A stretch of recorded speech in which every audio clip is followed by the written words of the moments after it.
Jadi, Baik. MSC Software, atau yang tadi itu Nastran, itu merupakan termasuk ke dalam salah satu dari 10 original software companies, bersama beberapa, eee, aplikasi teknologi lainnya seperti di sini ada Apple, ada Microsoft dan lain sebagainya. Jadi memang, pada masa itu, Nastran, yang dinaungi oleh MSC Software ini merupakan salah satu aplikasi yang sangat powerful di bidang teknologi, khususnya pada structural analysis finite element. Lalu, saya akan menjelaskan bagaimana finite element ini bekerja. Nah, bayangkan ada sebuah, balok, balok utuh seperti ini ya. Ada sebuah balok. Nah, di sini balok tersebut akan dibagi menjadi bagian-bagian yang sangat kecil. Akan dibagi menjadi bagian-bagian yang sangat kecil yang disebut dengan elemen. Nah, proses ini disebut dengan meshing, yang mungkin sudah dijelaskan tadi. Nah, dari meshing ini, setiap satu elemennya itu akan dilakukan perhitungan dengan menyelesaikan persamaan-persamaan atur yang tersedia. Setelah dilakukan perhitungan akan digabungkan kembali menjadi satu domain utuh yang nantinya kita bisa melihat hasil kombinasi dari perhitungan antar elemen yang bisa ditampilkan dalam bentuk kontur atau streamline dan lain sebagainya. Secara garis besar, finite element analysis bekerja seperti itu ya. Namanya juga finite element ya. Jadi eh, elemen-elemen hingga itu dibagi menjadi bagian-bagian kecil dan dilakukan perhitungan secara independen. Nah, kenapa kita membutuhkan finite element dalam menyelesaikan sebuah masalah? Nah, ya, bayangkan kita memiliki sebuah cantilever. Kita bisa memiliki sebuah cantilever dengan support sebagai berikut. Penyelesaian dari kasus ini bisa kita lakukan dengan pendekatan-pendekatan analitis. Kita bisa mendekatan dengan analitis, dengan rumus-rumus, sehingga kita bisa melihat bagaimana tegangan yang terjadi pada area-area tertentu. Nah, namun jika kita memiliki struktur yang kompleks, bayangkan sebuah jembatan yang besar dengan support yang banyak, dengan struktur yang rumit, bagaimana cara menyelesaikannya? Kita sangat sulit untuk bisa menyelesaikan dengan menggunakan persamaan-persamaan analitis dengan metode analitis. Nah, disinilah peran dari finite element. Finite element membantu kita untuk menyelesaikan persamaan-persamaan yang kompleks tersebut dan kita dapat mendapatkan hasilnya secara instan.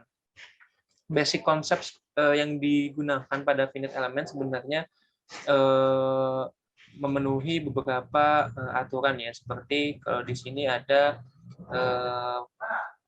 terkait hukum Newton, sigma F sama dengan 0, dan hukum Newton 1, 2, dan 3 itu termasuk ke dalam basic konsepnya. Lalu juga ada beberapa support yang digunakan untuk menunjang perhitungan finite element. Ada beberapa support yang kita ketahui, ada roller, pin, simple, dan juga fix. Nah, sekarang kita masuk ke permasalahan di industri, khususnya pada bidang industri prosesnya. Nah, terkait struktural analisis. Dari gambar ini, apa saja sih informasi yang bisa kita dapatkan gitu, dari simulasi struktural analisis? Yang pertama, pastinya terkait struktur strength-nya. Bagaimana kekuatan struktur tersebut dilihat dari area-area kritis, area-area tegangan kritis yang dihasilkan. Lalu juga vibration analysis. Nah, kita di sini punya sebagai contoh ada vibrator screen. Vibrator screen ini bisa kita analisis baik itu bagaimana dari harmonic responnya, bagaimana dari random vibration-nya, dan juga modal analisis pada struktur tersebut, sehingga kita bisa melihat titik-titik kritis akibat adanya beban vibrasi. Lalu juga untuk fatigue analysis, kita bisa melihat bagaimana terjadinya kegagalan struktur akibat beban fatigue. Nah, untuk fatigue sendiri, apakah termasuk statik atau dynamic? Kita tahu bahwa fatigue itu termasuk ke dalam dynamic load, karena yang terjadi pada struktur itu bebannya berulang, tidak statis gitu ya. Nah, dynamic load sendiri itu terdiri dari dua, harmonic load ataupun random load. Harmonic load biasanya terjadi pada kasus-kasus struktur dengan beban berulang yang konstan. Dengan beban berulang yang konstan, makanya disebut harmonic load. Dan sedangkan random load ini biasanya terjadi pada struktur-struktur yang bekerja pada apa namanya area-area atau pada beban-beban yang random gitu ya, seperti misal sebuah mobil atau motor yang pada sebuah jalan jelek. Nah, itu maka beban yang diterima itu adalah beban random. Nah, dengan menggunakan SN curve kita lakukan pendekatan fatigue, maka kita bisa melihat damage dari damage yang dirasakan oleh struktur yang kita simulasikan seperti itu. Nah, termasuk thermal stress, jika sebuah struktur itu bekerja pada kondisi thermal yang cukup ekstrim, maka pendekatan secara thermal perlu dilakukan untuk melihat bagaimana deformasi, bagaimana stres yang terjadi ketika dia menerima beban thermal yang cukup signifikan. Sebagai contohnya ada di sebuah rel kereta api yang mengalami pemuaian atau mengalami deformasi akibat beban thermal. Juga gelas kaca yang retak. Nah, beberapa contoh penyelesaian engineering problem khususnya di industri proses terkait struktur itu ada beberapa hal. Yang pertama mixing tank. Mungkin ini yang tadi sudah sempat disimulasikan.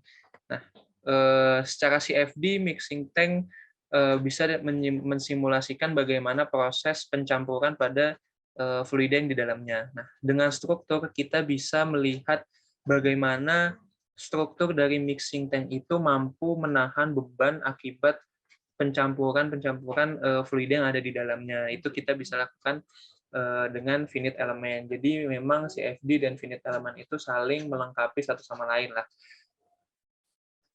Contohnya pada mixing tank ini. Lalu juga pada drum pulley, pada water tank, pada building structure, misal kita pada sebuah pabrik proses gitu ya, strukturnya untuk menunjang equipment di dalamnya seperti apa, lalu struktur analisis pada blower, apakah setiap blade-nya itu mampu menahan beban yang diterima. Lalu juga pipe structure, ini sangat penting pada sebuah industri proses, karena industri proses pasti tidak lepas dari yang namanya piping gitu ya, sehingga secara kekuatan struktur pipe-nya juga perlu kita pertimbangkan berdasarkan operational condition yang terjadi, fluidanya apa, tekanannya berapa, dan lain-lain seperti itu. Nah, kita masuk ke simulasi ke software finite element seperti yang sudah sempat saya bahas di awal terkait MSC Nastran gitu ya. Nah, MSC Nastran ini adalah sebuah software analisis multidisiplin yang paling banyak digunakan di dunia oleh berbagai macam industri, baik itu oleh industri, oleh akademisi dan lain sebagainya. Karena dia mampu mensimulasikan baik itu simulasi statis, dinamis ataupun thermal, sehingga kita bisa melihat distribusi stres yang terjadi pada sebuah struktur akibat beban tertentu. Lalu juga masih software di bawah MSC software itu ada MSC Apex namanya. Ini adalah salah satu software finite element dengan user interface yang paling baik. Sebenarnya MSC software ini adalah pengembangan dari user interface yang dimiliki oleh software finite element lain, sehingga secara user interface dia bisa lebih user friendly baik itu dalam proses meshing-nya ataupun proses modifikasi geometri. Lalu juga ada MSC Adams. Nah, kalau MSC Adams ini fokus pada penyelesaian solusi nonlinear dynamic atau biasa disebut multi-body dynamic software, di mana kita dapat mensimulasikan pergerakan dinamis sebuah struktur, sehingga kita bisa melihat gaya-gaya yang timbul akibat pergerakan dinamis tersebut dan juga melihat stres-stres yang timbul akibat pergerakan dinamis secara real time seperti itu. Seperti contohnya di sini ada mobil dan ada sebuah motor bergerak pada sebuah trek tertentu. Di situ akan muncul gaya-gaya reaksi pada setiap supportnya. Juga kita bisa melihat distribusi stres pada sasisnya dan sebagainya. Lalu juga ada Dytran. Nah, kalau Dytran ini fokus pada simulasi explicit dynamic dan juga FSI atau phase structure interaction, di mana diagram ini khusus digunakan untuk mensimulasikan fenomena dengan durasi yang pendek akibat impact. Nah, sehingga kita bisa melihat deformasi yang sangat nonlinear pada area tumbukan antara strukturnya. Lalu juga ada mark. Nah, kalau mark ini khusus pada simulasi yang memiliki deformasi nonlinear. Dan ini sangat powerful untuk menganalisis karakteristik produk akibat beban statis, dinamis, hingga multifisik pada kondisi-kondisi nonlinear. Lalu juga ada Simufek. Nah, untuk Simufek ini dia fokus pada metalworking. Jadi simulasi pembentukan metal, baik itu ada forming, ada welding, ada joining dan lain sebagainya. Sehingga kita bisa melihat fenomena yang terjadi ketika metalworking itu seperti apa gitu. Kita bisa melihat ketika sebuah metal itu dilakukan forming, itu stres yang muncul akibat prosesnya itu seperti apa, residual stresnya seperti apa, itu bisa dianalisis lebih detail dengan menggunakan Simufek ini.